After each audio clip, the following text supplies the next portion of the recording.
and her cognitiveness. But so she would still rule him, and so he would just drop him at the door, but she had no way of getting to that food or have any way of taking care of herself.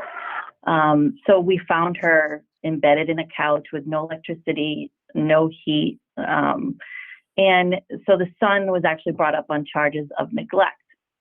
So I believe that there was such major mental health issues there that I didn't believe being arrested was the way to be addressed. So I did go to court and I did advocate for him. And she was end up placed in a nursing home, but he still wanted her back and take care of her. So I made sure that all services that were available to them were involved to make sure she was going back to a safe environment and to make sure that he was getting the help he needed as well. So now they're living together. They're living in a clean, healthy environment. And that was really, I think, a difficult time. I've had multiple stories I could tell you, but I'm sure, as you know, but that's probably one that sticks out the most.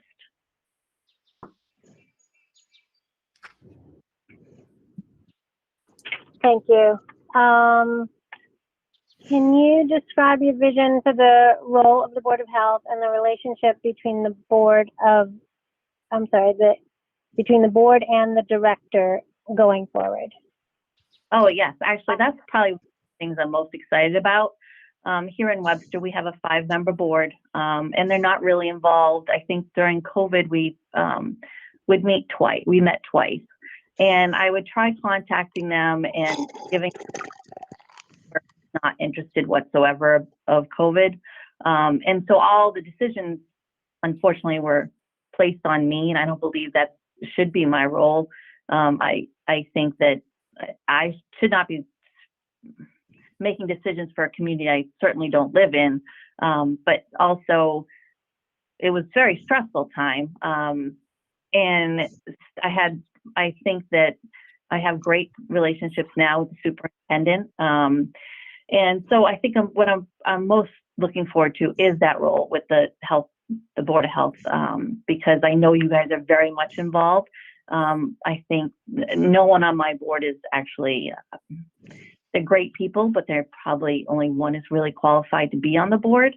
And so I'm looking forward to that, even that learning part of it is how to work with a board that's really on top of things and has the best interest of the community. And I think even things I can learn from in that direction. I really am looking forward to that part for sure. The health department is responsible for solid waste management through its oversight of the transfer station at the Harvey's facility in town, and its responsibility for the contract with the Wheelabrator Trash to Energy facility in Millbury. What is your experience in overseeing solid waste issues? So we do have a waste facility here in town. It is run by the DPW. I do review the contract, and any complaints I do get, I do address with them.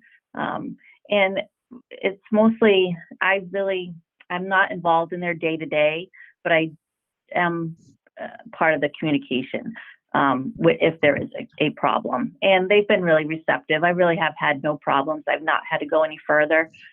Things have been taken care of quickly. So that part of any conflict I wouldn't have experience with, but I am familiar with a facility like that in town.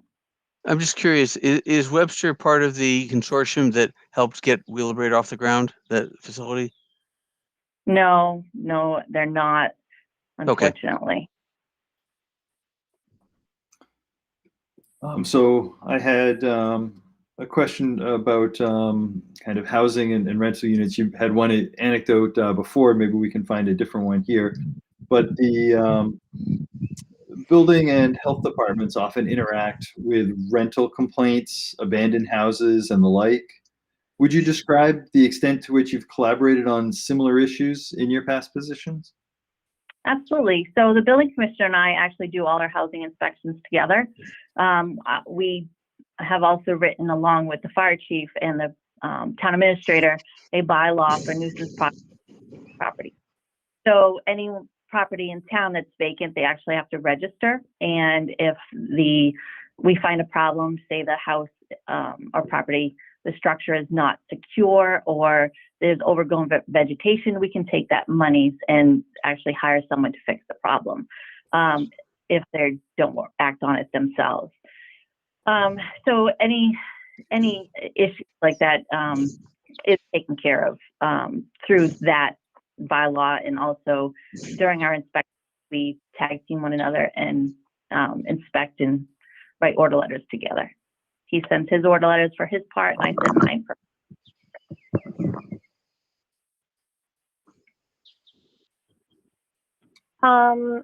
The health department is responsible for addressing nuisance complaints.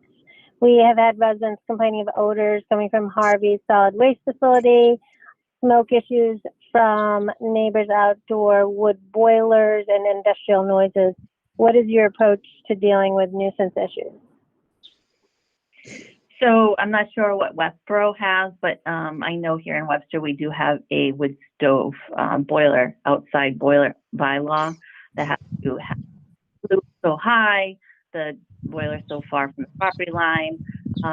It's something that the fire department and I also go in with. It's a lot of times DEP. I have relationships with DEP.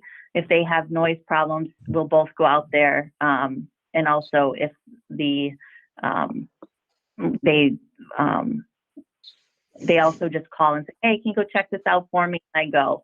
And sometimes the police is involved as well. And the police chief has also gone inspections with us. So it's a group effort for sure. But I am familiar with them. Depending on what the issue is how we react.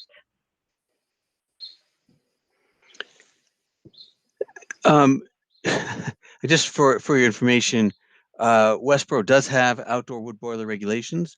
We had actually adopted them before the state had issued some general guidance because we knew about the problem. But so the ones that have come up, of course, or some of them were from predating that and some after the regulations were passed. Can you tell us about an incident where you had to deal with a dissatisfied client or a resident who you thought was clearly in the wrong, but was obviously upset about something? So obviously, you try to communicate and work out things. If not, an order letter is sent, and he is brought. He can ask to go in front of the board. So he's then invited to the board. I've had this happen once where he just was not satisfied with my performance, I guess, or what I was making him do. So he did come before the board, and the board ordered him to do exactly what I told him. He still was not happy, so then we ended up having to talk to town council and go to court. So that ended up, unfortunately, in court, and he has since abated all violations. Okay. I was wondering if you could just take a moment and describe your management style. Sure. I believe that communication is key, and I am a team player through and through. I think that today, matter of fact, I was taking minutes, or I was actually creating minutes because I unfortunately don't have a clerk at the time. So I am hands-on what anyone needs, and I would expect that to be reciprocated. And I just think that it should not be a one-man show, and I'm there to support. I'm there to encourage and to help, and teach if needed. But I think that again, communication is definitely important, and also working well with one another.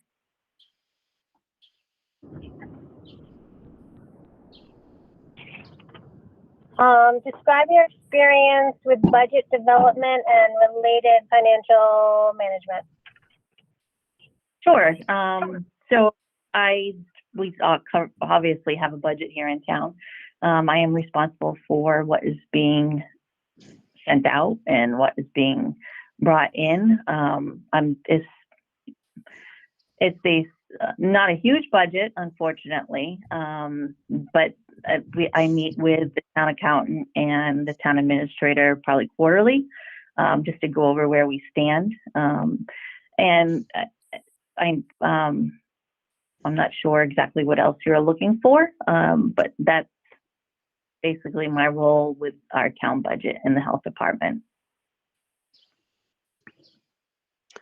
How do you keep your job skills current, and what job skills would you like to strengthen?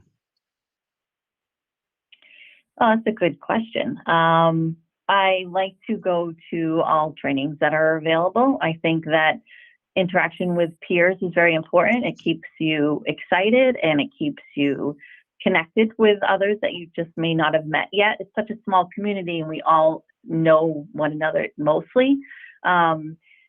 And I mean, I think the pandemic was awful and sad, but yet I have to be thankful for the relationships it's created with other communities.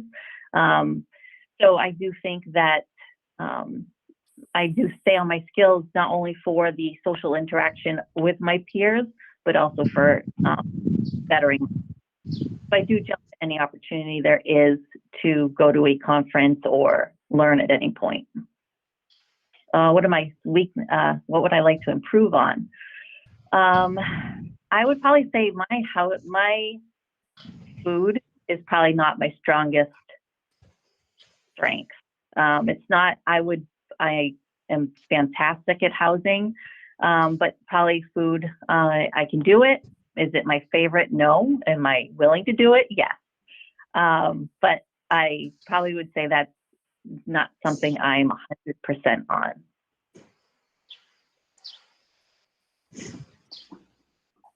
So my next question is about your career goals, and the question is, what are your career goals, and how would this position fit into your long-range career plans? So as you can see, I am a person who stays. I like to. I'm not a person to move around. I like when I'm somewhere I enjoy. I like to stay. The only reason I actually did apply is because of the structure environment you have with your health department. And I think for my career goals, I just like being a health director. Just something that is one of my passions, and that's my goal, is just to stay a health director. I shouldn't say just, it's a huge commitment and involvement, but that is pretty much my goal. Do you have any questions for us? Oh, I do actually. What would you say the biggest obstacles would be for me in this position? You want to take that one on? I'll go first. We can all weigh in. I think the biggest, and I don't like to use the word obstacle. I know you used it, but I'm just going to say challenge. I think the biggest challenge to being the director of public health in Westborough is the scope of the job. That there are things that our Board of Health covers that others do not.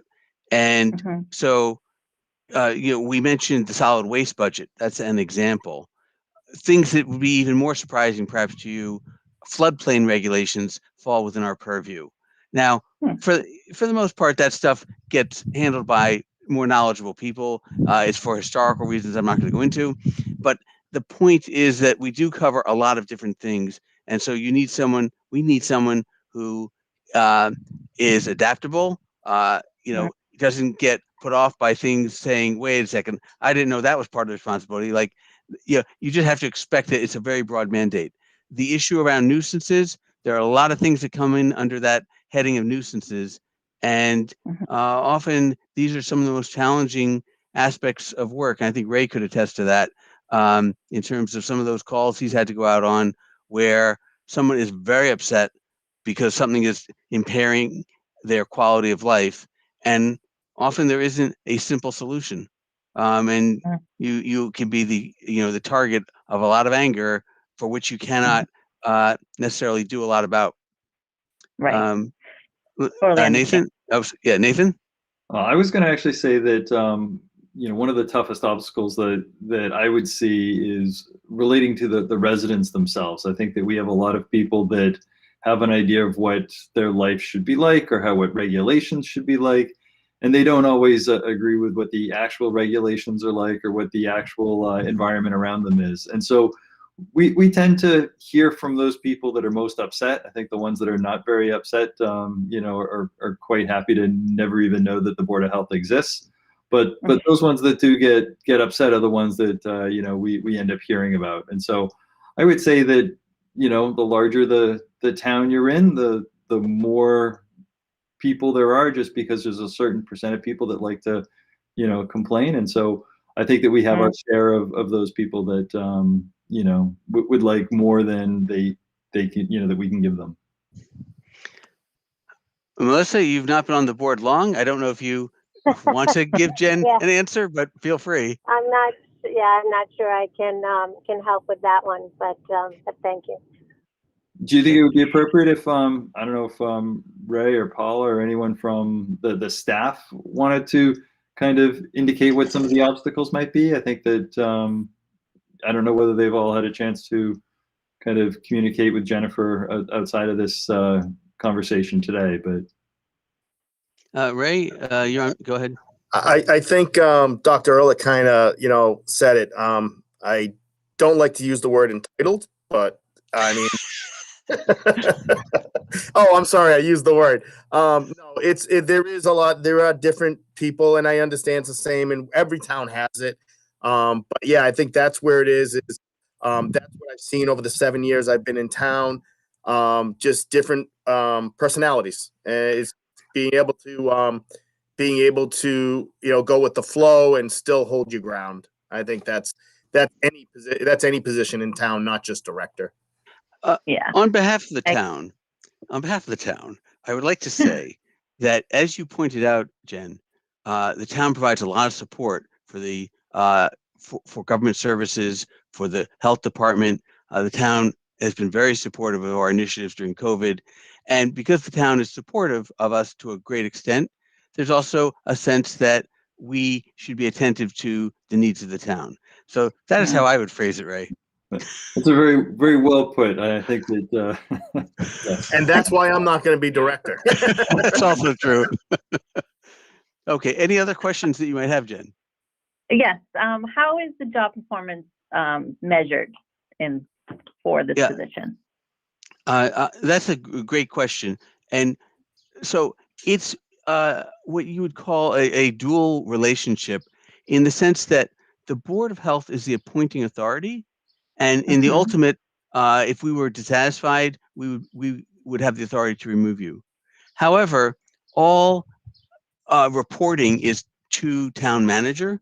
Town manager does performance reviews. Town manager, if you were not performing well, town manager would come to the board with a recommendation. So on a day-to-day, between the day you start and the day you finish, town managers doing everything. But those 2 days, are the bookends of that may be the purview of the Board of Health. And Kim, I'll call you in 1 second. And I will say quite clearly, the board does not interfere at all in day-to-day management. In Steve's years of being on the board, the only interaction we've had with town manager around Steve's performance is on a couple of occasions sending letters of commendation for his performance to town manager for his employee file, his personnel file. Kim, you want to elaborate? Sure. From a formal process standpoint, we do have a formal department head evaluation. We've actually, in the past 6 to 9 months, revamped that process. And that is conducted by the town manager, and there is a self-evaluation component for department heads. But the other point I want to make is the town manager has an open door. There is regular and frequent opportunity for discussion, so that feedback is really an ongoing process. That's great. I love the open door. I do. I'd actually like to comment too, and that is that when we are hearing kind of the monthly updates from the director. That's kind of what we're using to establish where things are. We also hear about residents' complaints, things that are working, things that aren't working, because it's a little bit of a self-reporting role where you're basically telling us what's going on, what you're having difficulty with.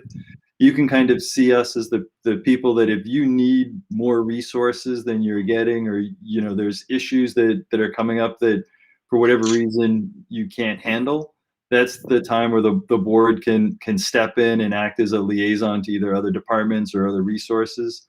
And so for us, it's really important that we get that feedback from you as to how things are going, where things stand. I would second. I just want to second what Nathan said. That director's report at each meeting is very, very important for the board not to feel blindsided, because we're out in the community and people will come up to us and they expect us to know what's going on. Now, for me, when something happens, I immediately let my chair know, and then she shares that with everyone else. Is that something that is routinely done there, or do you actually just wait for your meeting? It depends. Yeah, it depends is a great answer, Nathan. So if an example of where we are generally notified right away, and whether it be, it's usually from the director, but for instance, if a restaurant needs to be closed, okay, there's a fire, there's some major event where the restaurant is on an emergency basis, not we're revoking a license for multiple bad inspections, but there's something that is critical enough that the restaurant must be closed immediately. We get notified of that typically, very promptly. Other things that we get notified, obviously with COVID, there was a lot of things that happened, but if there's something that is very significant, typically the director will. No, I mean, as it's only a 3-member board, typically they talk to the chair first, and the chair will say, "Yeah, let the others know." I don't normally communicate with the others, and when Nathan was chair, the same thing. Partly, this is because we're a 3-member board, and if 2 of us are talking to each other, you already have an open meeting violation.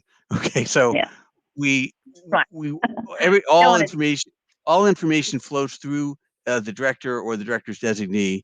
Paul obviously communicates for scheduling purposes and whatnot, but we don't communicate with each other outside of the meetings. And there are occasions where we've worked with the director to try to figure out what level of notification we like. So if there's like a DEP violation, there's a fuel spill somewhere that is being handled, and seems like it's the company and the groups are all on top of it. Something like that can wait till the regularly scheduled meeting for us to be notified. You don't have to call us in the middle of the night to let us know that that's going on. So you'll figure out a little bit as to, when you have a meeting, you bring something up, we'll let you know that this is something you should have notified us about right away, or this is something that you can wait till the regularly scheduled meeting to tell us about. Okay, I have one more question for the staff and office staff, if you don't mind. Is that okay? Go ahead. Okay, great. If I don't like it, I'll tell you. That's great. I love directness. I believe supervisor's role is to support and work as a team. And obviously communication is key, as I stated. How do you feel about being a team player? For any of you that would like to answer. Paula? Yeah, Paula, please go ahead. Sorry. The one thing I've really enjoyed about working for the town in the 24 years that I've been here, mostly in the beginning, it was part-time working as a board secretary from home. But once I joined the staff full-time, I have always felt that there's been camaraderie. What's the word? Camaraderie. There's always opportunities to talk. Everybody listens, is welcoming, is very supportive. And that's one of the things I've enjoyed so much about working for the town. And it's very, very prominent. That's nice. Marie, you've not been with us very long. I don't know if you have anything you wish to say about this. Yeah, so I too wanted to come to Westborough because of the structure. I came from a location where I went through, in my 15 years working there, I went through 11 directors. Wow. And it certainly shows when you are not a team. So having that team identity within the office, I think, is very, very important. Having that presence in the office is very, very important. It obviously makes everyone else work harder when we see the leader working just as hard. So I definitely think, being a team player is 100% a big attribute to the department. For sure. Right. Now, is there anything specific you look for in a supervisor or a department head, or that you would like to see? I think the presence is important, especially, going through the pandemic that we just had. We definitely learned that we definitely have to rely on each other for so many things. We had so many things coming at us, whether it was the school department or, the town administrator or, residents. We definitely have to have, a solid foundation in the office to be able to portray that to the community. I agree, for sure. Well, thank you so much. Paula, did you have any? Sorry, I didn't want to not include you. Ray, No, did you? I agree Ray? totally with what Maria said. Okay. Ray, did you wish to say anything on this or not? Well, full disclosure. Yeah, go ahead. Jennifer is my boss in Webster. She knows how I feel about team play and working together as a team and doing work together. So I think she knows, just want to let the board know, full disclosure, we have worked together and, we both work as a team in that location. So I'll just supplement what's been said because I've been on the Board of Health now 19 years. And I've seen a lot of experience over that time. And what is consistent is in the department, people treat each other with respect. There is that team camaraderie sense. People know, each person knows what their role is, and other people can count on them to do their job. And when people are out or they need help, people have the skills to help each other. And there's none of this. So that is the culture that has been in place for as long as I've been on the board, and we expect that to continue. For sure, I love that. That's a great quality in a department. So I want to thank you for taking the time to join us this evening. We have one other candidate we'll be interviewing, and then Kim will be in touch with you with whatever next steps are appropriate. Great, and I thank you again, everyone, so much. Thank you, Jennifer. Bye-bye.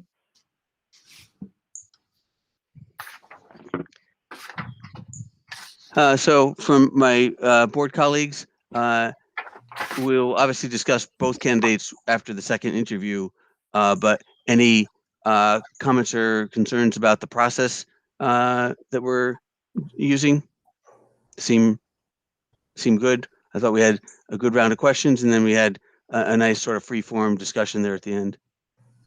Yep, I'm happy with it. Okay. No, everything. You can just nod, Melissa. We're happy. You good? No, we don't hear her though. Yeah. Are you going to be able to ask your questions for the next round? We can see her, but we can't hear her. Yeah. She can hear us.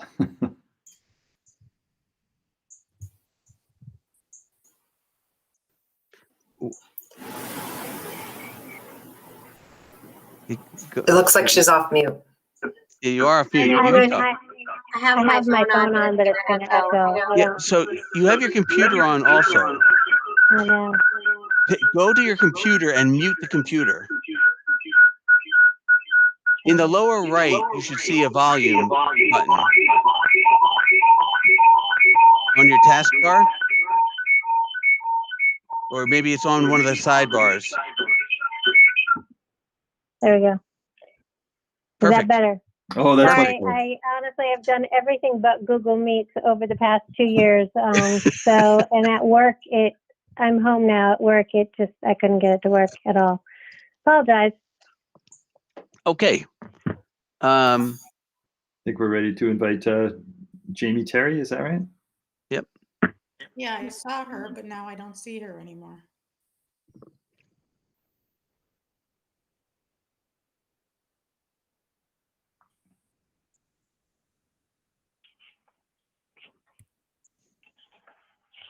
How far behind schedule are we? We're right on schedule. Oh, good. It's 6:28 and I just saw her and she went away. And we'll go in the same order unless people want to change up the questions because you like reading something else. I'm happy either way. I like consistency, so I choose to just stick with what we have. Fair enough. I don't know where she went. I would just give her a minute and see if she'll log back in. Okay.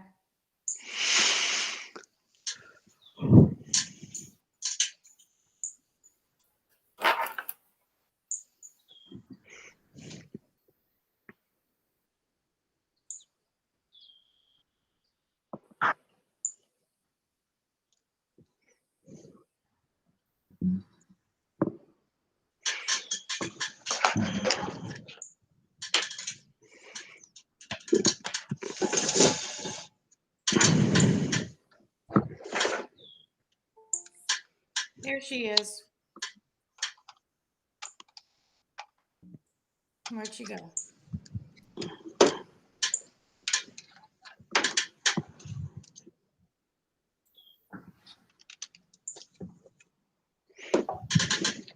She was there and then she went away.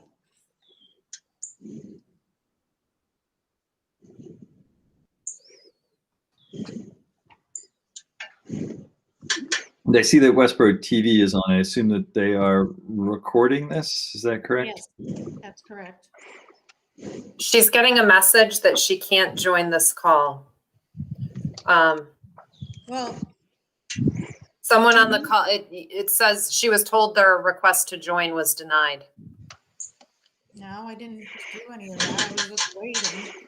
If we can ask her to try again, Yep. it's maybe that somebody just clicked on something.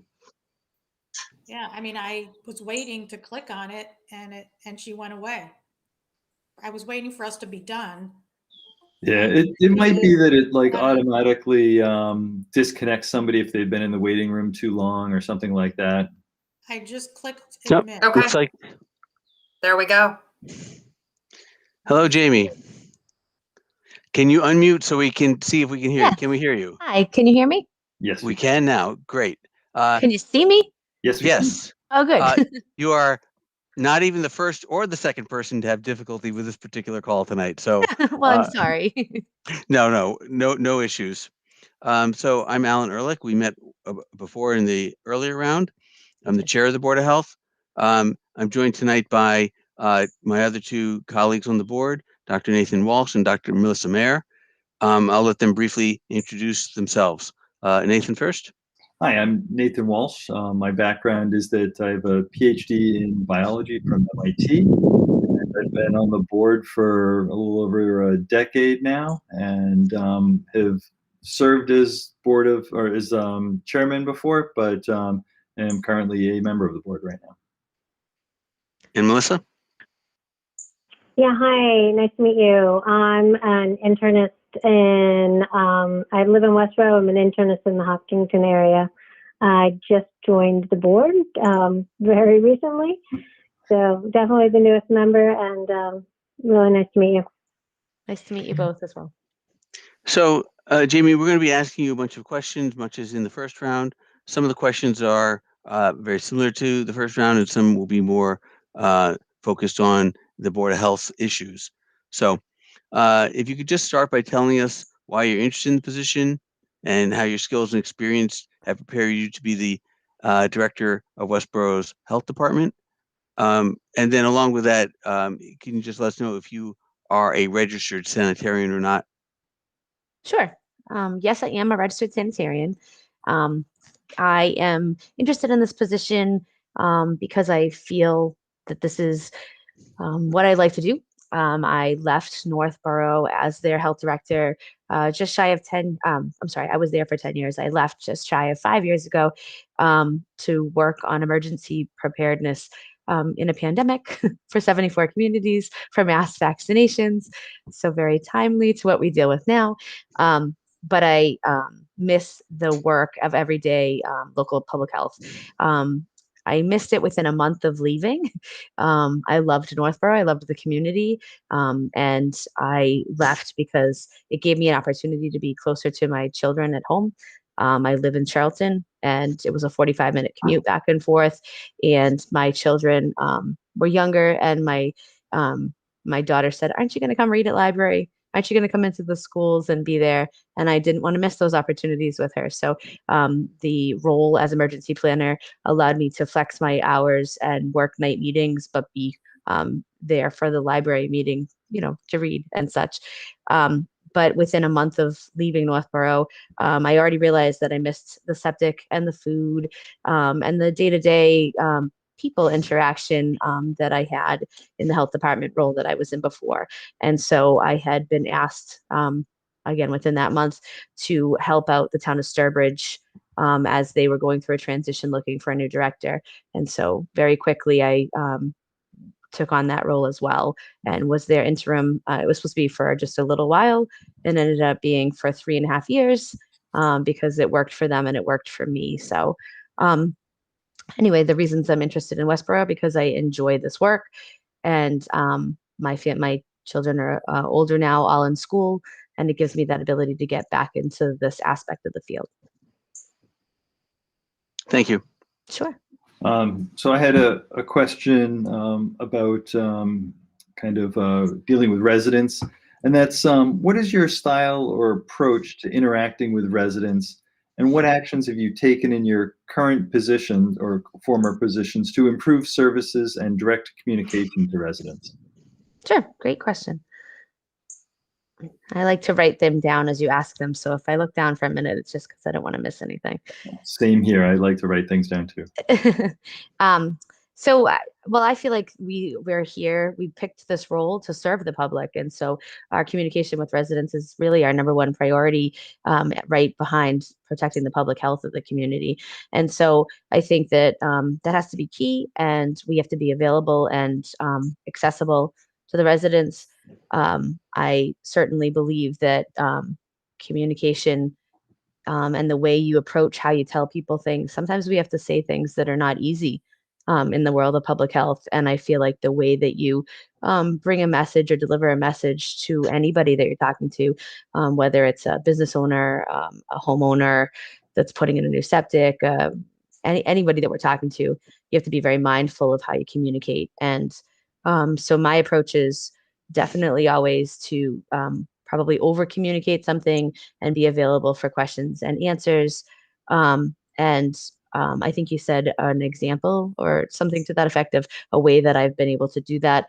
When I came into the town of Sturbridge, there were some new regs that had gone into effect and not everybody was aware of them. And so I spent a great deal of time educating the general population on those changes and how they would benefit the community and what impacts they would have.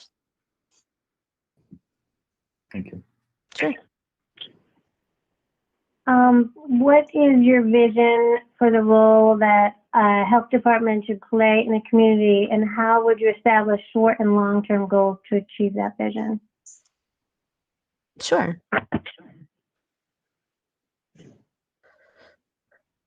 Well, I think the health department has a very large role because there's so many different aspects of what we do to take on and look at. And so I think that we really need to focus on that there are many different aspects, and at least some aspect probably touches every resident in town in some manner. And so we need to be aware always of the communication that comes out from our office and the ways that we work together as a team. Westborough is incredibly fortunate to have a great, robust team in your health department. And I guess to answer your short and long-term goals, I would work together with your staff and yourselves to determine what the needs are of the community and the ways that we can best meet them. For short term, I think I would look at if there are any avenues of local public health that have maybe needed some extra tender love and care, because they've had to put on the back burner because of COVID, and with full staffing, how we would be able to serve those needs of the public. And then for long-term goals, I think that that's something that we would have to determine together as what your vision is as a board and where you think that we need to go and what aspects we need to focus on. Kind of plays into one of the questions I have back for you at the end of the interview. And so I feel like that will kind of be driven by the needs of the community. Can you tell us how you'd go about evaluating programs and processes that are already in place in the department? Sure. I think that that's the best resource you have there is the staff that you have that have been in the positions that they have. I think that Ray certainly has a great deal of knowledge about how the community has worked and areas that things that have worked well and things that you may need to kind of tweak and find different avenues to approach. So I guess my take on that is interviews and meetings with the people that work in the department, the Board of Health, and then other departments as well.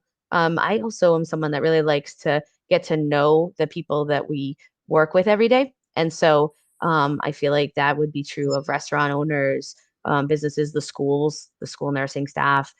Certainly during COVID, we would talk to the nursing homes and such like that. So those are the ways that I think we would have to evaluate what's in existence and what the best ways to keep those programs moving forward. I was wondering if you could tell us about a specific situation where you identified a problem, researched, analyzed information, evaluated the options, and then implemented a solution.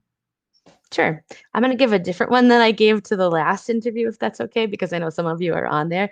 We're on that interview, sorry. So, and I kind of wrote notes on it because I felt like I wanted to have a different answer in my head. So one of the most difficult cases that I had was a housing case, and it came in on a Friday afternoon. And when it was a call that came in from our ambulance service, and the fire department, police department were out at a home with an individual that needed medical assistance and needed to go leave the home, be brought out of the home and seek medical assistance. And when those individuals went in to remove the person and help the person seek care, the home was it was a hoarding case, and so there was many different items in the home, and it was difficult for them to maneuver through. And so I got a call out, and I got on scene, and the individual, I'm sure you know this, but I'll just give you the kind of the history of it. The health department doesn't have the right to access a dwelling unless the owner of the property allows us in. And so when I got there, the owner was still there, and I introduced myself and explained why I was there and asked if I could enter the dwelling. And every question, who are you? What day of the week is it? Who's the president? All those questions had been not coming out correctly for this individual. And clear as day, this individual said, absolutely not. You cannot enter my home. And so that left my hands tied without being able to go in. And so probably 20 minutes we stood trying to negotiate. We didn't get anywhere. And so ultimately, I asked one of the fire lieutenants to take my phone and take a video of inside the dwelling.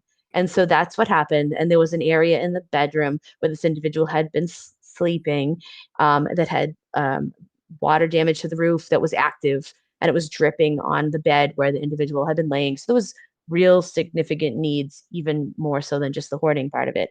Anyway, so the video gave me the ability to go to court and seek a search warrant and ultimately document what the inside of that dwelling looked like.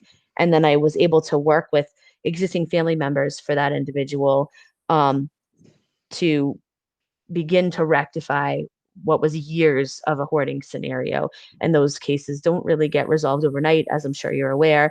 But anyway, the success that I feel like we had was that we found family that was able and willing to help this individual. And we worked with the town and a rubbish removal company to get a dumpster put up and dropped off on this site so that the family could actually actively work through figuring out this hoarding case. And one of their barriers was financial.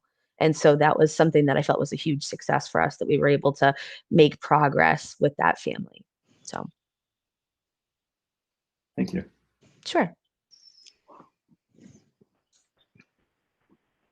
Can you describe your vision for the role of the Board of Health and the relationship between the board and the director going forward? Sure.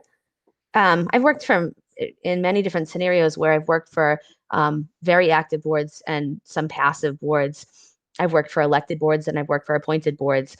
And I feel like they all have their benefits. And I've enjoyed working with all aspects of that. But my hope would be that you are an active board that provides information to us as a department as to areas that you feel are important for us to focus on in the community.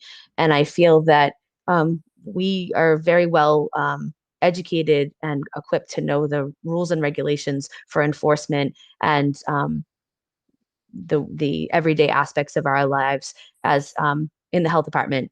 But I would like to work with a board that takes interest in the areas of the community that you know best as being citizens in the community, and to let us know kind of areas of focus that are important to you, that you see are important to us, and then that you would look to us for being your professional eyes and ears and guidance when you need to make a decision as a board, and we would be able to provide you that technical assistance.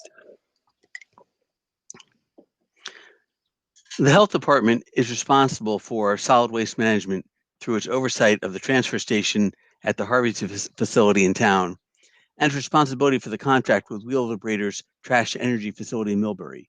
What is your experience in overseeing solid waste issues? Well, so I think I told you on my last interview that this is probably the area that I have the least experience in. And that said, I do have some experience with solid waste management. When I was in Northborough, their landfill had been closed out, and we had reached the 30-year mark of that closeout. And we were working with DEP to be released of the testing and the requirements for monitoring. And so I have 10 years of that experience, 9 years of that experience. And then when I was in Sturbridge, they have one of the strongest recycling centers in Massachusetts. And so I had oversight over the director for the recycling center, which had a small landfill aspect to it. So based on the fact that you've brought up one kind of housing case, I wanted to ask a follow-up question on that. And that's Sure. the building and health departments often interact with rental complaints, abandoned houses, and the like. What would you describe the extent to which you've collaborated on similar issues in your past positions? Sure. One of the reasons that I've been drawn to Westborough is that I've worked significantly with your building inspector in a partnership. We shared staff and we shared responsibilities for inspections, that just as you've described. And so that's one of the things I look back on in Northborough and I'm most fond of, is my relationship that I was able to thrive with and build in that between the health department and the building department. And I've brought that with me forward as I worked in Sturbridge, as I work in Brimfield, as I worked in Dudley, and I've covered kind of multiple communities. You probably saw on my resume, as they've searched for, in an interim capacity, as they've searched for different roles in their department. And so I think that's one of the aspects. I think it's one of my strongest suits, and that's something I very much look forward to. I think it's important to work together as a team. I think it's important to go together on inspections. And I think that our codes, although they work together in most aspects, are different. And it's great to be able to collaborate in manners like that.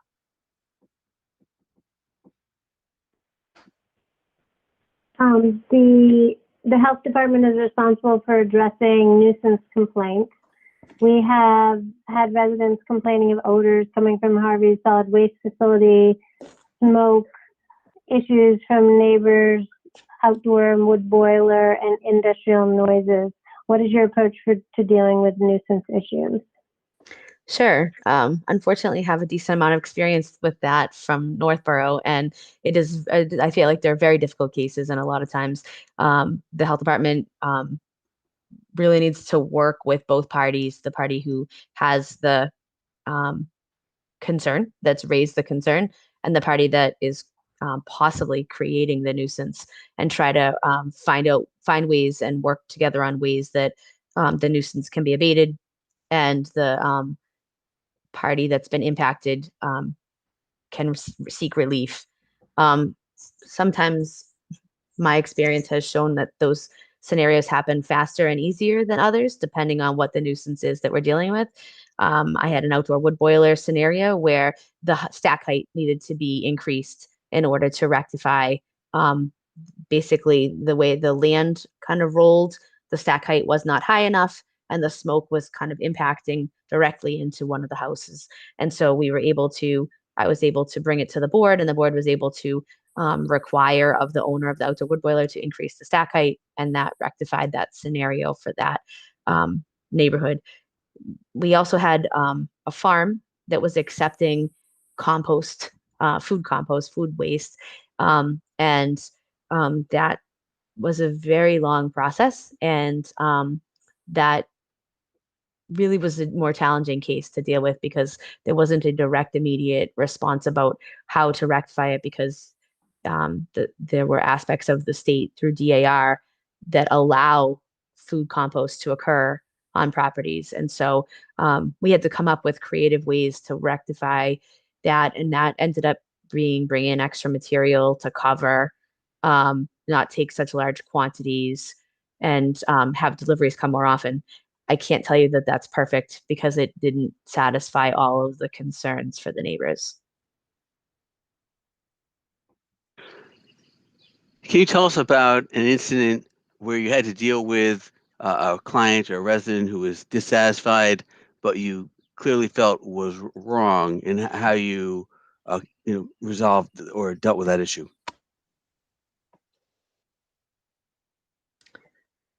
Sure. Well, so I'm going to lean on a recent scenario that had occurred for me. I called an individual who had been diagnosed with COVID, and I do contact tracing for the towns that I cover. And I called an individual who had COVID, and the individual hung up on me, didn't want to talk to me, and hung up on me pretty quickly.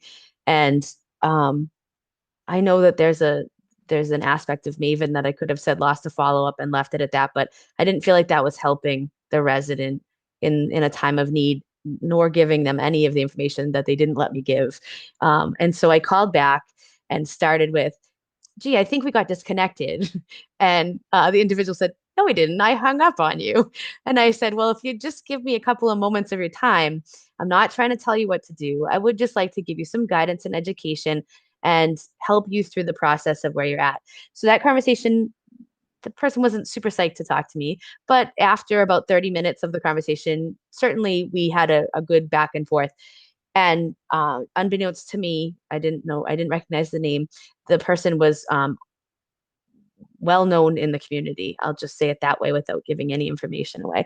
And called me back 2 days later and apologized to me and said, I don't think you know who I am, but I'm so-and-so. And I just want to let you know the way you handled that was incredibly professional. And I really appreciate that you didn't give up on me and that you tried to get me the information that I needed. And so I felt like that was a success, even though I didn't know how it was going to go when I called back. Thank you. Sure. I was wondering if you could take a moment and describe your management style. Sure. So I'm a really hands-on person. If you haven't been able to tell already, I really like to dive in and know all aspects of what I'm involved in. And in the health department, that means I wouldn't want to ask anybody else to do anything that I wouldn't do myself or I didn't know how to do. But that also means that I'm continuously learning and I'm someone that wants to push myself to better myself. And so my management style is very much, we're a team and we go out and do things together. And I would never want somebody to feel that they were unsure or not supported, because I would absolutely be there to work together. And to follow that through. If I disagreed with a decision, I'm someone that backs up the people that I work with, hands down. But if I disagreed with something that was done, it would never be a conversation that I would have in public. It would be a conversation on the side, and it would go more like, I might have handled it this way when you handled it that way. And I don't know, one of I think my biggest attributes, and one of the things I like best about my job, is building relationships with people. And I think I'm really good at it. And I think that working in a team is something that's really exciting as an option for me again.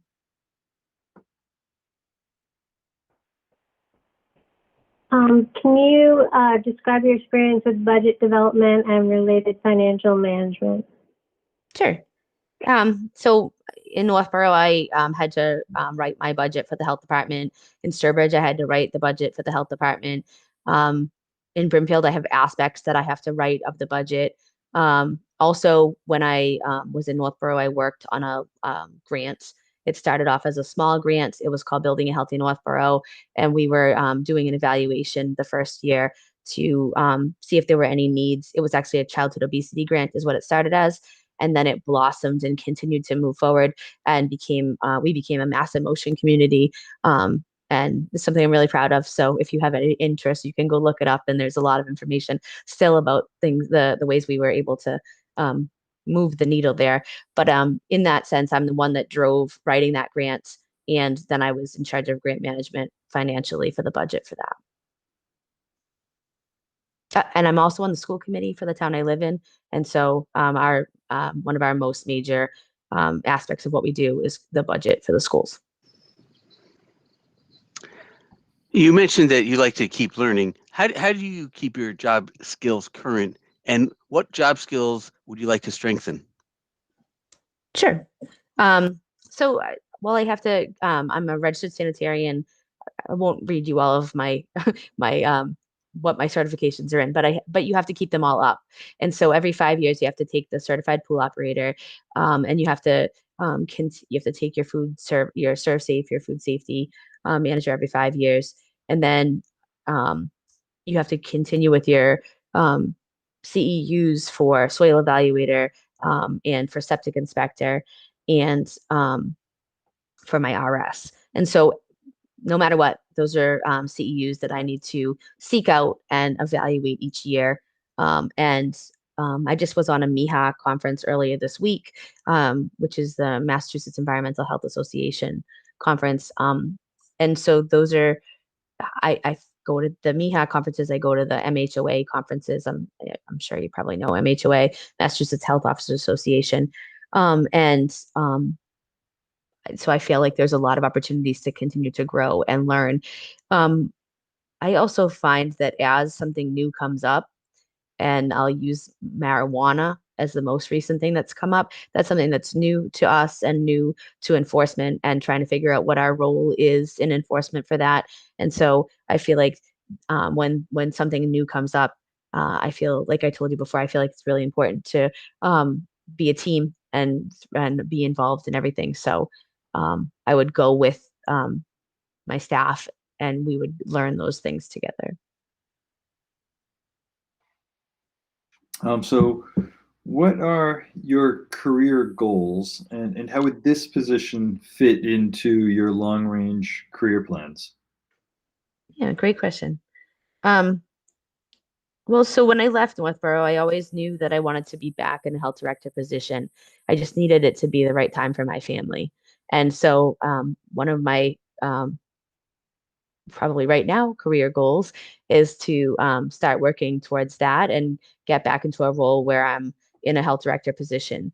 Like I said, I really loved it, but I didn't want to miss my time with my children either. And so I'd say that's my short-term goal. I'm also a really active person, meaning that I like to be involved in all aspects of kind of local health and public health in the state of Massachusetts. And so I do feel that it's important to be involved with associations, Massachusetts Department of Public Health associations and Massachusetts Health Officers Associations, MIHA.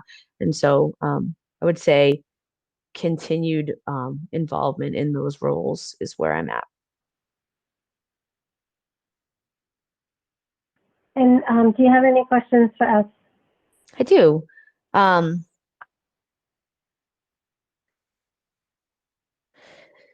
Outside of responding to a pandemic, what do you see as the largest challenge the Board of Health and Health Department in the town of Westborough faces? You guys want me to start, or you want to start, Nathan, this time? Your choice. You can start. I'll let you. Okay. So, this is something that comes up from time to time, and what I would say is that with the resources that we have a lot of things that need to be done. The board has a wide scope of responsibility. There are a lot of food establishments that need inspections. We're committed to the twice yearly inspections. And so there is a lot of stuff that happens just in the background in order to keep public health in Westborough at the level that we want it to be. And I often say to people, if you have no idea what the Board of Health does, we're doing our job. Because if there's a problem, people know, and then suddenly the Board of Health is front and center. And so those things all take a lot of time, and we don't have unlimited resources. And so when you talk about other initiatives, and we can talk about things that we have discussed in the past, the board and the director, in my opinion, really only have the capacity to take on sort of one project at a time. And so you've got to be selective about what you think is going to have the biggest impact. Now, as you know, we are in the process of collaborating with several other towns to share resources, and we may get a public health nurse, and that might open up new opportunities for us.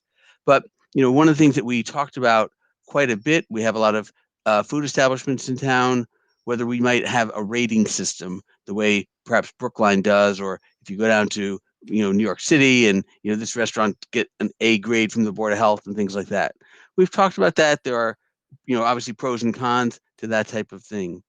The opioid situation seems better now. That was a situation where we discussed what can we as a local Board of Health do. It's a real challenge.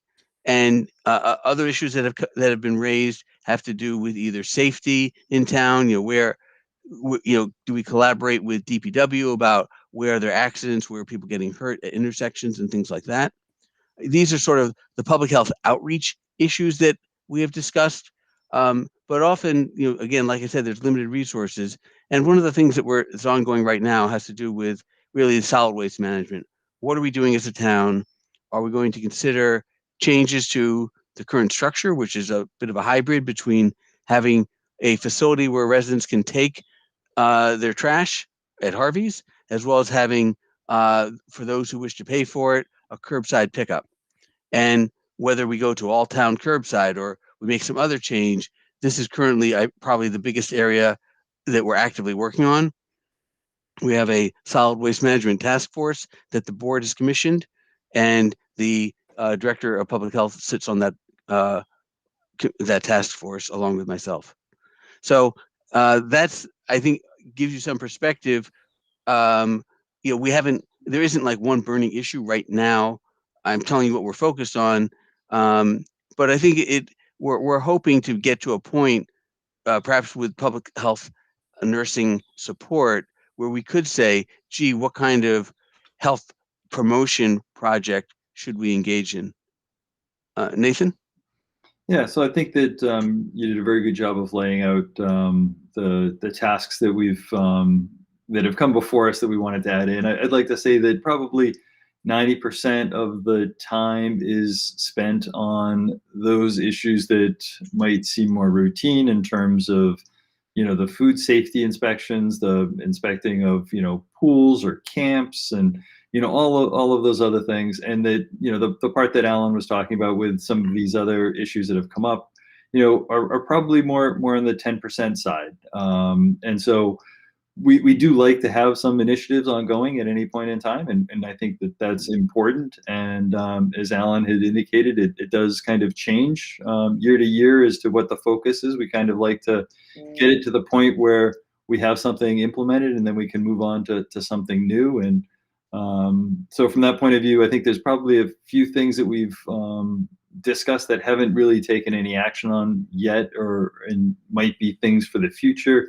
And that would be around some of the safety issues like bicycle safety or obesity and those sorts of things that we've had kind of informal discussions about at our meetings, but have never made it to a formal item that's of priority for kind of the session that we're in.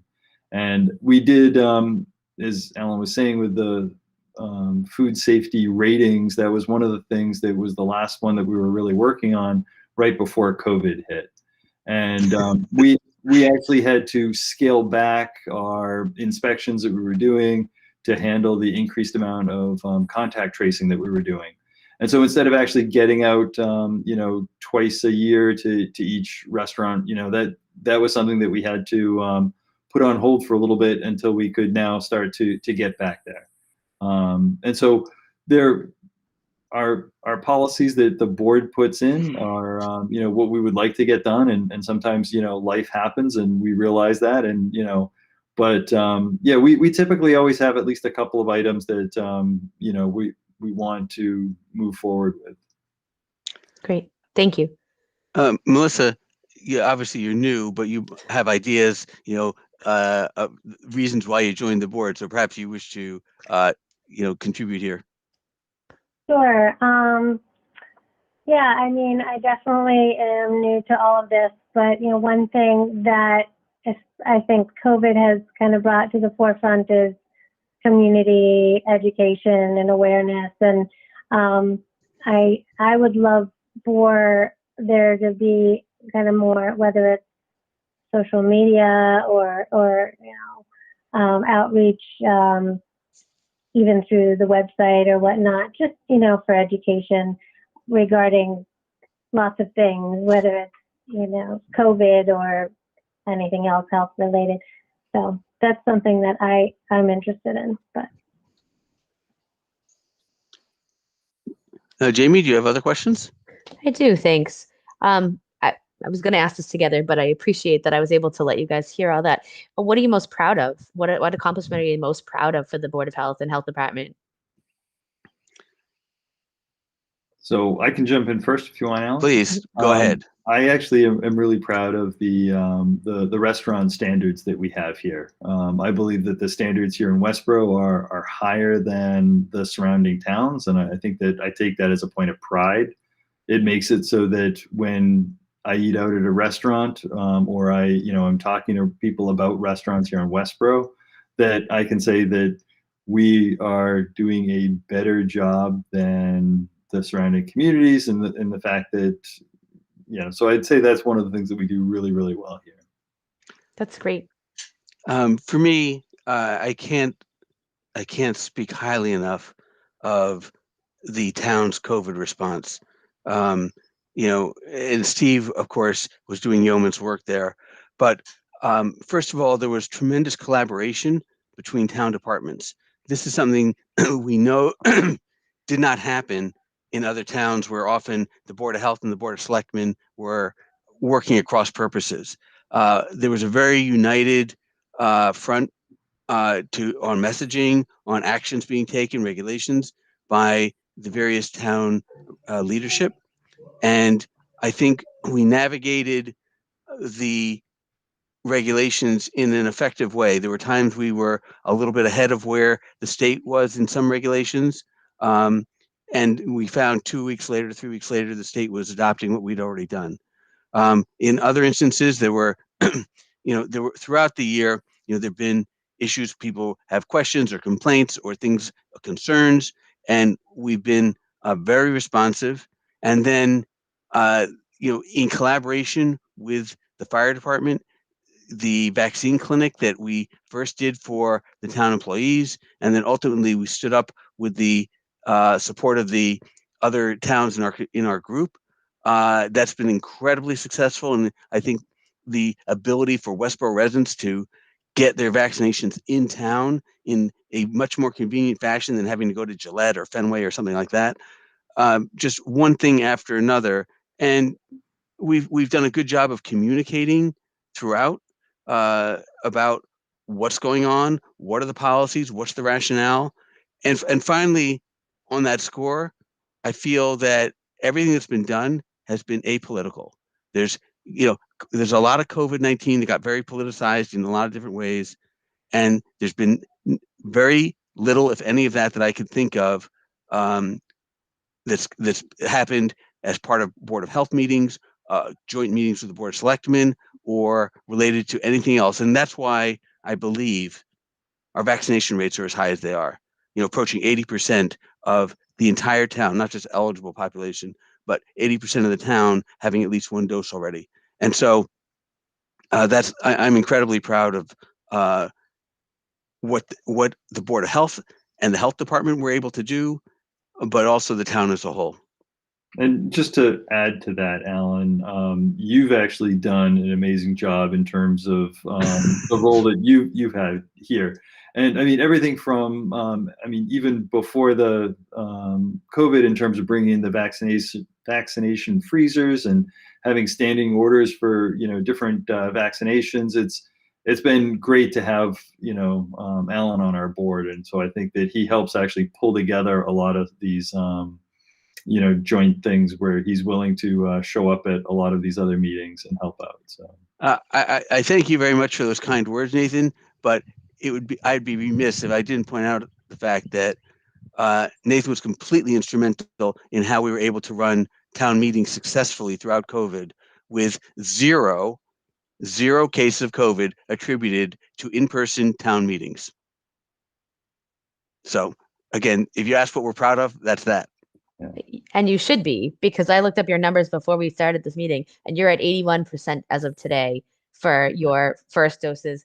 And that means of your entire population, you only have 978 eligible individuals who have chosen not to be vaccinated. I mean, that's an incredible feat. And I think when I've looked across because of what I do, I look at these numbers, and when I look across our 74 communities, that may be the highest in our 74 communities. So you have a lot to be proud of for that. Well, thank you for that softball question. Do you have any any meatier ones? Well, you kind of already. I have a very easy one. Do you have any well regs? I didn't see well regs on your website. You do? Okay. Ray, you might want to answer some of this. I know that there's inspections and there's fees for each well. But go ahead, Ray, and then I'll comment. So we do have well regs. They need to be redone. They're not as good as the state. So a lot of times we're using the state requirements when we do well regs, just because they were done a very long time ago. Paul McNulty was still the director. And so I believe they were done early 2000s, maybe late 90s. So I do believe there is a chance for us. That was one of the things Steve and I were working on before the pandemic hit. We were looking to redo about 8 sets of regs. So that's something when the new director comes in, I'd like to work on with the new director and get all those brought back up to where they need to be. That's great. I appreciate that answer. And I feel like that's probably true of almost all of our health departments, right? That we could all probably look at our regs and try to see where revisions could occur. My recollection is this came up before the board a couple of years ago. Nathan, I'm not sure if you're on the board or not, when someone was digging wells related to geothermal heating of their homes. And, I think when the original regs were developed, that notion wasn't really thought about. So. And I think that there's also talk about the next town meeting where they wanted to pass some town bylaws regulating the wells and how they can be used during drought, advisories. So I think that whatever we don't tackle as a board, might also get added onto by some town bylaws as well. Okay. And then I only have two more, sorry. Do you work with the planning board at all? I know we talked on the other interview that there's a lot of collaboration between the fire department and the building department, the other, the other regulatory departments, engineering, conservation. But do you have what kind of relationship do you have with the planning board? So we do not interact with the planning board very much. They're off. I would say my biggest recollection of our interaction, I'll put that in quotes, is that people will sometimes come to us with all sorts of concerns, and sometimes we feel the best thing is to redirect them to the more appropriate body in town. And so there are people who come to us with issues we think are more appropriate for the planning board. We had a situation, I think, not long ago, of someone who had a property on Route 9 that they wanted to build on, but there were difficulties with it, and they were sort of bouncing back and forth between the planning board and the Board of Health for permissions. Had to do with being near wetlands and a variety of problems, and so so it comes up from time to time. I think the director deals with the planning board, or the person in charge of planning, more than the boards interact with each other. So I don't know if that's a complete answer. If Nathan or Ray want to chime in, feel free. I think it'd be appropriate for Ray to chime in first. Yeah. So we have a standing Wednesday meeting with all the directors and deputy directors of most of the departments. We meet on different things, and we meet with the planning board there, and then we have to do, whenever there's a new building going up, we do have to make comments on every new building. I've been doing them since Steve's been gone, so we have a lot going on in town, a lot of new stuff, a lot of big things coming into town. So I talk to Jim Robbins probably once a week, going over stuff. Steve was probably talking to him once or twice a week on different things. So the department itself has a lot to do with the planning board, but the not the board itself, the director of planning, and that's how we work with them. The boards don't usually work together on anything. It's usually the departments. I appreciate that. That's what I was actually probably getting at more than the board. So I apologize if I phrased it wrong. But I had a very strong relationship with the town planners in multiple communities that I worked in, and I just wanted to make sure that was in existence. That's all. It sounds like it is. Great. Okay, my last question. And you kind of already alluded to this, but are there any areas of local public health in Westborough that needed to take a back burner during the pandemic response that will need additional attention as we come to the other side of this pandemic?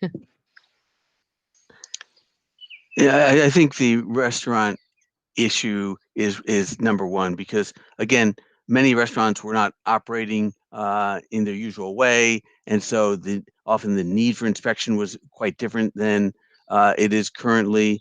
Most of the other things, I think, continued throughout the pandemic. Most of the other health department activities. Ray, is there anything you can think of? Just because of the amount of cases we had, usually Steve and I like to do pools once a month during the summer. The year-round pools, we have a few of those. We're getting done every other month, except for during the summer, they were every month. We did, I think normally we do about 60 to 70 pool inspections a year. Last year we did 19. So we lost out on pools. I've already opened 17 pools this year, with a couple more opening at the beginning of July, middle of June. We still went out on every housing call that came in. We have, that's one thing that we're very proud of. We were at housing calls within 12 to 24 hours of a complaint. Restaurants, because of our staffing, we are out to restaurant complaints same day. That's something Steve and I were very proud of, our percentages. If I couldn't get to it, Steve would do it. A lot of towns make appointments for Title V inspections for D-Box. We have it set up that they can call us and we're there in 15 minutes. So there's something else going on. So that's one thing Steve was very big on, is we need to be in the office to be able to get out on these things right away. We don't want people to wait. We want them to have a good working relationship, like you said, with the Board of Health. We want them to know that we're there to respond and to help them out. But restaurants, since Maria came on beginning of March. She's hammering out restaurants. She's doing a great job. And so we were behind on restaurants. Just for the simple fact is like Dr. Ehrlich said, a lot of them were closed. A lot of our, and you might notice this in other communities, a lot of our corporate cafeterias shut down totally. So we have 23, I think, Maria, corporate cafeterias. They were all shut down. None of them have opened yet. Even our hotel, the DoubleTree has reopened, but they still haven't opened the food yet. So a lot of those, even though we were behind, it wasn't that bad because a lot of places did close. So what we did when Erin was still here is we looked at our problem children, and those are the ones we went to and made sure we got, because they may be ones in the past that we struggled during good times.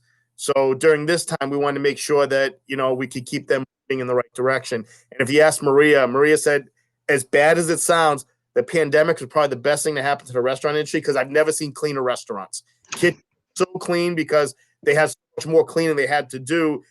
You might have seen it in other towns too. It's crazy.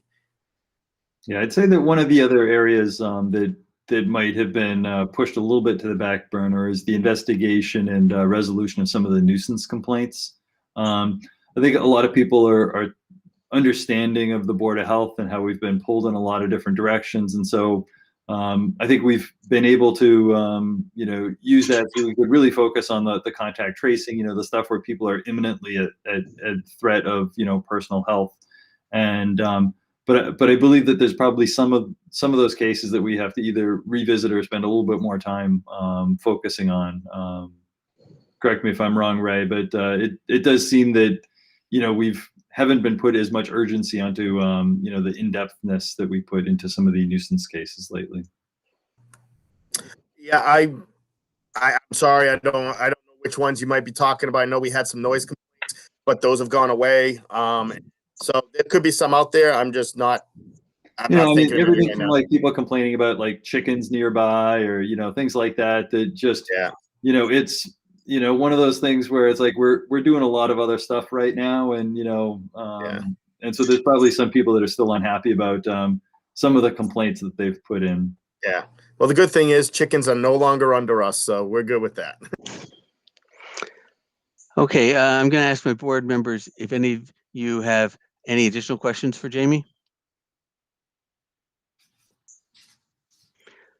Okay, well then, I'm sorry, Nathan, you're good. Okay, good. So Jamie, I want to thank you for joining us this evening. Kim will be in touch with you about whatever next steps are appropriate, and we thank you for your interest in the position. Great. Thank you very much. It was nice to see you all. Nice to meet some of you. Thank you. Bye-bye. Have Thanks, a nice Jamie. night. Best of luck. Thanks. Thanks.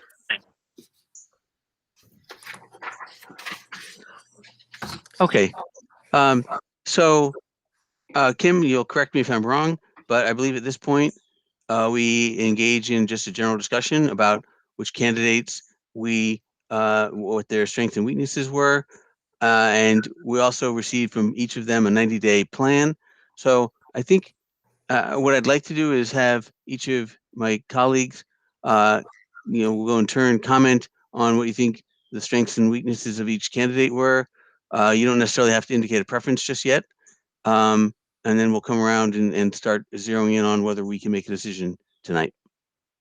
Nathan, I'll let you go first. I'm going to actually pick a category that involves kind of how long people have been at a particular place. And so with Jennifer, really having been at one place for a very long time, I think that that's kind of a goal that we look for. It's not something like we want to turn over a director every 3 years. And so for somebody that stayed at one place for a very long time, that was something that was, very, very encouraging.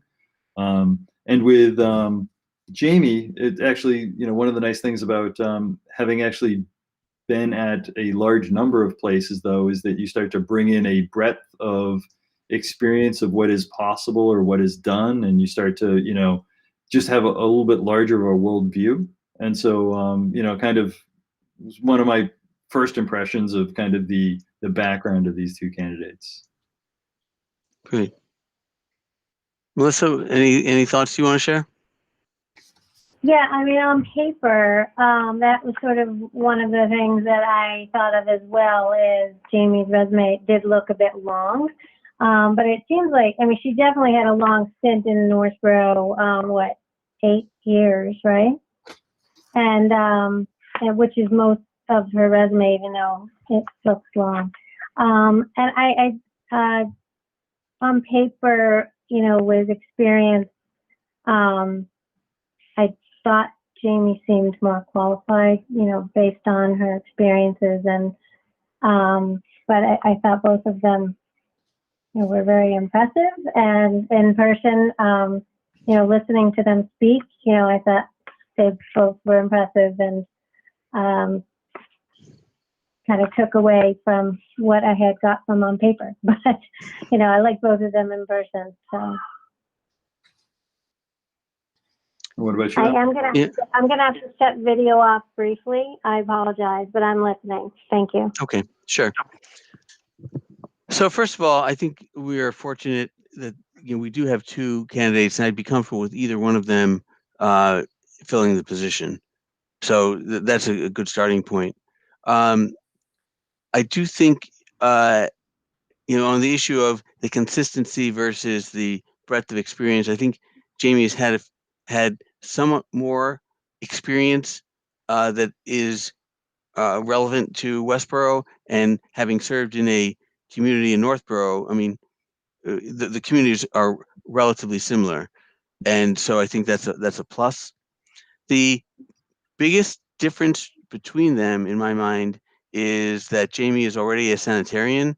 It's a requirement we established for the job, and so that's something that that Jen would have to spend some time focusing on and acquiring that certification over time. And it's not just, well, okay, is it just a piece of paper? I think it was reflected in some of Jamie's experiences, things that she's already familiar with and has done, that I think is a plus. They both certainly had good experiences in the field in terms of interacting with individuals. I think they both would be fine in terms of their management style, and they seem like they'd both be easy to work with in terms of working with the staff collaboratively. I feel like Jamie just brings more a larger fund of knowledge of things related to public health to the position. Yeah, when I was reviewing the 90-day plans, one of the things that really struck me about the way that Jamie wrote hers was just kind of the knowledge that she already existed about our department, and how she would come in and work with the group. And so from that point of view, it was actually, as I was reading it, it was just felt very comfortable in terms of how she was describing her goals and how she would approach being a director here. I'll make one more comment related to that. I did think Jamie's plan was a little more robust than Jen's. Again, Yeah, I agree with that as well.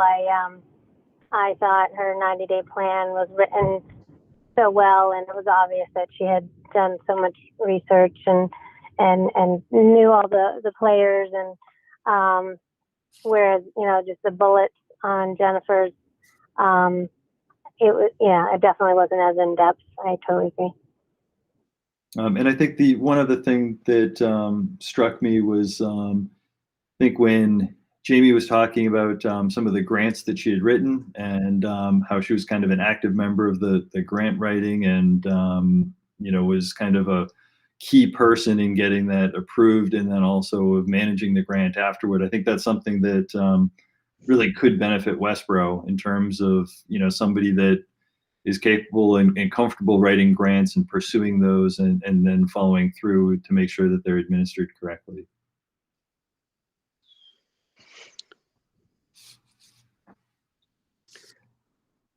Any other comments from either Nathan or Melissa? I mean, I would like for the record also to kind of second what you said, Alan, in terms of the fact that we've got two very qualified candidates here. And it is, thank you, Kim, and the work of all of the people who had participated in the earlier screening. You guys have done a wonderful job in actually bringing us candidates that, we would be proud to have as a director. Kim, I don't know if you wish to give an opinion representing yourself or Christy. Obviously, the board's going to decide as it wants to, but if you wish to give us some food for thought, you're welcome to. No, I think we're just prepared once the board makes a decision. I'm prepared to reach out to the candidate and extend an offer. So just look forward to knowing which candidate to contact. Okay. And I have a question kind of for the staff, and feel free to not answer if you don't feel comfortable. But is there anything that you saw about either of these candidates that might be flags that we should be aware of? There's obviously a lot of stuff that relates to licensure and certification that I myself am not aware of exactly what it means or what it doesn't mean, or how someone will be able to do the job as director. And so if you can give us any sort of context on that, obviously if you've got your own biases, refrain from letting those interfere with your comments to us, please. Before you start, Ray, I'm actually, although you might have a lot of knowledge, I prefer you actually not answer this question based on the potential conflict of interest. I understand. I understand. Yeah. I understand. No, I just had a statement about just a blank statement on just, it doesn't pertain to either one. Okay, so, then go ahead. All I'm looking for in a director is someone who is going to be there to work with us. That's all I'm looking at. They're both great candidates. Jamie got me started in public health. She's the one who helped me get my first job in public health, and I worked for Jennifer. So I have conflicts on both sides. I'm not going to take a position on either way. I think the board can make their own decision. I just want somebody who's going to work well with the team. Yeah. Maria, anything you wish to contribute here? Yeah, so I think they're both great. I think, coming from a place where someone wasn't present and knowing how present Steve was for Westborough, I think it's important to choose someone that's going to be as accessible as Steve was. I think the community expects that. And I would hope that whoever we pick is going to be available like Steve was. I mean, he would be there for whatever, and, we certainly want someone similar that could fill those same shoes. Yeah. And I thank you for that comment. I certainly think both of them conveyed that level of engagement. And the one thing I want to say, we've mentioned the community expects that. There is another level, which is, I think, the peers, the colleagues in town management have that relationship with each other, that expectation of each other. It's not just the citizens, but it's the fire chief or whatever. They want to know that when they have the need to get a public health perspective, that there's someone who'll pick up the phone. Paula, you get last word here before we move towards a decision. So I was very impressed with both of them. I don't know either one of them, but I felt very comfortable that I could work with either one of them. I agree with Maria and Ray. There's got to be a presence in the office. It's important that you can spend as much time in the office as the rest of us. So I don't have a preference. I just feel comfortable that I could work with either one of them, and I'd be happy to have one of them be part of the team. Great, thank you. Okay, so coming back to Nathan, Melissa, what I'm hearing is, I'm sorry, if someone wishes to make a comment or some additional comments, please feel free. I'm just wondering if anything came out of and I don't know if we're allowed to discuss this, earlier interviews where there was an issue of, would somebody be the availability factor, was there a timing issue, or will both candidates, be available as much as needed question. So, Kim, you can chime in, but what I would say is there were no red flags raised in either candidate's screening interview, and that the screening committee forwarded both names to the board for their consideration with a degree of comfort that either would be acceptable. Kim, you want to just comment on that? I agree. I think that's a fair statement. And I wasn't clear in terms of availability, in terms of start date. We didn't get into too much detail about those things. No, I'm sorry. I didn't mean availability. I meant more like the presence, in the office, presence, availability by phone, whenever needed, and presence in the office. That's what I meant. So I don't think it was discussed extensively, but again, to the extent that it came up, there were no concerns. Correct. Yeah, so I think both of them had indicated their willingness to, be accessible, is what I had heard from both of the candidates today. I don't know if it ever came up earlier or today about kind of the long Tuesdays that Westborough typically has, or the the regularly scheduled Board of Health meetings that we currently have. I assume that's not going to be a problem for either candidate, but I didn't actually ask that question. Yeah, that didn't come up. Issues around meetings with other department heads came up in earlier things. I mean, I think the hours are the hours. You get Friday afternoon, essentially, to leave early in exchange for working late on Tuesdays, and that's just how it goes. Kim, one question. So presumably, let's say we pick a candidate. The next step is, of course, there's some degree of negotiation. You have to present a salary package, benefits, and things like that. So, it's always possible. And in that context, presumably, you'll describe the workday expectations, the schedule of the week and things like that. So I think, we're just really picking who we would like, but there will still be the normal step of hiring anybody that has to take place. That is correct. In conversations that I've had, even just in terms of scheduling the interviews and the meetings, I think all of the candidates that we interviewed are aware of the schedule. Good. The Tuesday night and the meeting, the board meeting night, those things, they're aware. Okay. But yes, all of the normal offer stuff will happen. I'll make sure all of that happens. Sure. So does somebody want to nominate or make a motion rather to go forward with one of the candidates? Yeah, I'd like to make a motion that we extend an offer to Jamie Terry for the director position of public health. Okay. Melissa, do you want to second that? I'll What's that? second that, yes. Okay. Yes, I'll second that. Thank you. Is there any further discussion? Any other comments anyone wishes to make? Okay, we'll do a roll call vote. Dr. Walsh? Walsh, yes. Dr. Mayer? Mayor, yes. And Dr. Ehrlich? Ehrlich, yes. So, Kim, we pass the baton to you.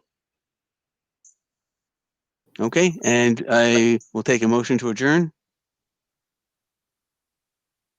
I'll make that motion. Okay. So moved. I mean, I love seeing all your faces. It's a wonderful way to spend an evening, but I will make a second. And roll call vote on that. Dr. Walsh? Walsh, yes. Dr. Mayer? Mayor, yes. Dr. Ehrlich? Ehrlich, yes.